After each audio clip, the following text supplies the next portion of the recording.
વિનોદ રમેશભાઈ સોલંકી, પૂર્વ પ્રમુખ રાણપુર તાલુકા પંચાયત અને સદસ્ય તાલુકા પંચાયત રાણપુર. થોડા સમય પહેલાં દેશના યશસ્વી પ્રધાનમંત્રી શ્રી નરેન્દ્ર મોદી સાહેબની સરકાર દ્વારા સંસદમાં વિકસિત ભારત રોજગાર અને આજીવિકા ગેરંટી મિશન માટે વીબીજી રામજી અધિનિયમ 2025 દેશના ગ્રામીણ પરિવાર માટે એક ઐતિહાસિક પગલું ભરવામાં આવ્યું છે. વીબીજી રામજી યોજના એ દેશના કરોડો પરિવારને આવનારા સમયમાં ખૂબ જ કામદાર નીવડવાની છે. ત્યારે આ વીબીજી રામજી યોજનાની અંદર ગ્રામીણ વિસ્તારની સુખાકારી માટેના તમામ કામો આમાં આવરી લેવામાં આવ્યા છે. વીબીજી રામજી યોજનામાં ખાસ કરીને ગ્રામ્ય કક્ષાએ જળ સંચયના કામો, ખેડૂતોના વ્યક્તિગત કામો, ખાસ કરીને ખેડૂતોની જમીન સુધારણાના કામો, કેટલ શેડ બનાવવાના કામો, ખેતરને આજુબાજુમાં પાળા બનાવવાના કામો અને ખાસ કરીને હાલમાં જે જરૂરિયાતો છે એવા ઘાસચારાના કામો પણ થઈ શકે એવું આમાં વીબીજી રામજી યોજનાની અંદર ખાસ કરીને આવરી લેવામાં આવ્યા છે. આ યોજનાથી લોકોને શું ફાયદો અને કેટલો ફાયદો થશે? ખાસ કરીને પહેલાં મનરેગા 2005માં જ્યારે આયોજનમાં લેવામાં આવ્યું હતું ત્યારે એમાં 100 દિવસની રોજગારી આપવામાં આવતી.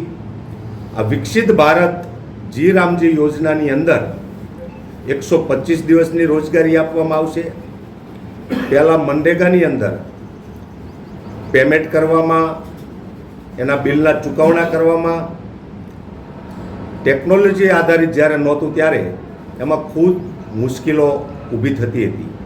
પરંતુ વિકસિત ભારત વીબીજી રામજી યોજનાની અંતર્ગત ટેકનોલોજી અને એઆઈ આધારિત ટેકનોલોજીમાં એનો સમાવિષ્ટ કર્યો છે. અને ખાસ કરીને પ્રધાનમંત્રી ગતિશીલ સાથે આને જ્યારે જોડવામાં આવ્યું છે ત્યારે આની અંદર જે લોકો પણ 125 દિવસની રોજગારી મેળવશે, ખેડૂતોના વ્યક્તિગત કામો લેવામાં આવશે અને જે કામો આ યોજના અંતર્ગત થશે એમને સમયસર પેમેન્ટ મળશે, ખૂબ ટૂંકા સમયમાં પેમેન્ટ મળશે, ક્યાંય કોઈ તકલીફ નહીં પડે. અને ખાસ કરીને શ્રમ, આજીવિકા અને ઇન્ફ્રાસ્ટ્રક્ચરના કામો આમાં જોડવામાં આવ્યા છે. ગ્રામ પંચાયતના મકાનો હોય, આંગણવાડીના મકાનો હોય,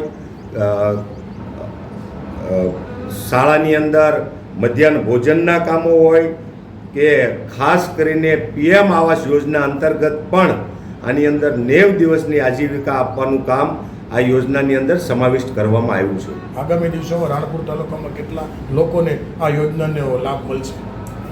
ખાસ કરીને આ યોજનાની વાત કરું તો વિકસિત ભારત વીબીજી રામજી યોજનાની અંતર્ગત 125 દિવસની રોજગારી મળવાની છે સામાન્ય પરિવારોને. અને એવા સમયે રોજગારી આપવામાં આવવાની છે જ્યારે ખેડૂતોના કામો ન હોય, ખેડૂતોના ખેતરની અંદરની તમામ કામગીરી પૂર્ણ થાય પછી જ આ યોજનાના અંતર્ગત કામો આપવામાં આવનારા છે. જેમ કે જ્યારે ખેડૂતોના કામો ચાલુ હોય ત્યારે આ યોજના બંધ રાખવી અને ખેડૂતોના કામોમાંથી જ્યારે શ્રમ કરતા પરિવારો જ્યારે ફ્રી થાય ત્યારે 125 દિવસની રોજગારી આપવામાં આવશે.